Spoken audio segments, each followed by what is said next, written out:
أشرقت نفسي بنور من فؤادي.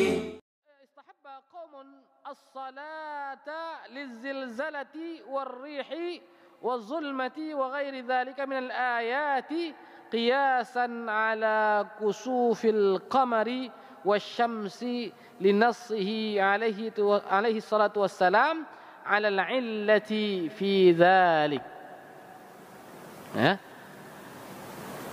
Sebagian ulama ya mensunnahkan atau menyundahkan bagi kita untuk melaksanakan salat lizilzalah karena terjadinya gempa, warrih atau karena angin kencang. Kan ini bukan rih itu angin, tapi maknanya sini adalah angin kencang, badai lah kita bisa katakan badai.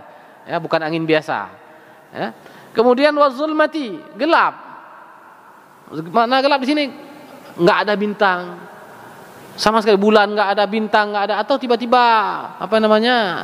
di siang hari itu gelap, bukan karena gerhana matahari tapi karena sesuatu mungkin. Ya, gelap. Ya. Nah, ini bagaimana? Ya. Alasannya bagaimana? Wa ghaira dzalika, dan juga hal-hal lain.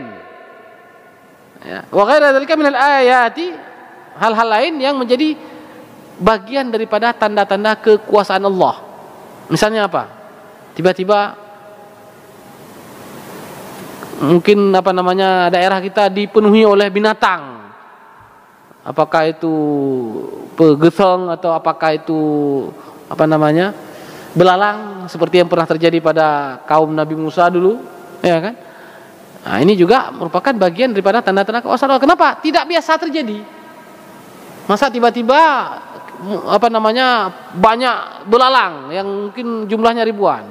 Nah, ini juga bagian daripada kekuasaan Allah, dan sebagian ulama juga menyunnahkan kita untuk melaksanakan salat pada kondisi-kondisi seperti ini. Alasannya apa? Qiyasan ala kusufil qamari wasyamsi. Ya, qiyas. Ya, disamakan hukumnya dengan hukum salat gerhana matahari dan gerhana bulan. Kenapa? Linassihi alaihi wasallam ala al-illati fi dzalika. Karena dalam hadis perintah tentang pelaksanaan ibadah salat gerhana matahari dan gerhana bulan ada disebutkan oleh ilat, disebutkan oleh Nabi ilatnya. Apa ilatnya? Ayatan min ayatillah. Bahwasanya gerhana itu adalah salah bagian daripada tanda-tanda kebesaran Allah Subhanahu wa taala. Nah, berarti setiap peristiwa yang di situ menunjukkan bahwa itu adalah tanda-tanda kekuasaan Allah Subhanahu wa taala, maka kita diperintahkan untuk melaksanakan salat sunnah pada kondisi-kondisi tersebut. Wahia kaunuha ayatan, itu di mana ilat yang disebut di situ adalah ayat, bahwasanya itu adalah tanda-tanda kebesaran Allah Subhanahu wa taala. Wa huwa min aqwa ajnasil qiyas indahum.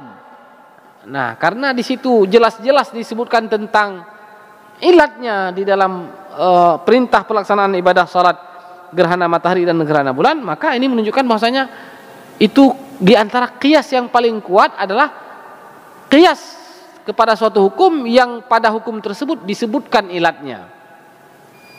Ya, pada hukum itu disebutkan ilatnya. Nah, kebetulan di dalam hadis tentang perintah pelaksanaan ibadah salat gerhana matahari dan gerhana bulan disebutkan secara jelas ilat pelaksanaannya itu bahwasanya Allah Subhanahu wa taala sedang menunjukkan tanda-tanda kekuasaannya.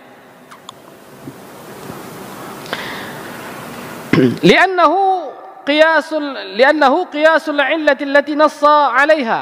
Ya, karena qiyas dalam hal ini adalah qiyas yang memang disebutkan secara tekstual ilatnya. Lakin lam yara hadza Malikun wala Syafi'i wala jama'atun min ahli al-'ilm. Namun Imam Malik dan Imam Syafi'i dan juga beberapa orang ulama yang lainnya ya tidak berpendapat demikian. Artinya tidak disunnahkan. Kenapa? Tidak ada landasan secara jelas yang dicontohkan oleh Nabi tentang pelaksanaan ibadah salat sunnah pada kondisi-kondisi tersebut. Wa qala Abu Hanifah, Imam Abu Hanifah berkata, in shalla lil zilzalati faqad ahsana. Jadi ini ada pendapat yang lebih soft ya, lebih ini ya, dari Imam Abu Hanifah. Beliau mengatakan jika mau salat ketika terjadi terjadinya gempa, qad ahsana, ya enggak masalah lah bahasa kita. Wa illa fala haraj, dan ketika tidak dilaksanakan juga tidak masalah. Ya, wa ruwiya 'an Ibnu Abbas annahu shalla laha mithla salatil kusuf. Namun ada juga ya salah satu riwayat atau athar ya dari sahabat yaitu Ibnu Abbas bahwasanya beliau pernah melaksanakan salat ketika terjadinya gempa sebagaimana beliau pernah melaksanakan salat karena terjadinya gerhana.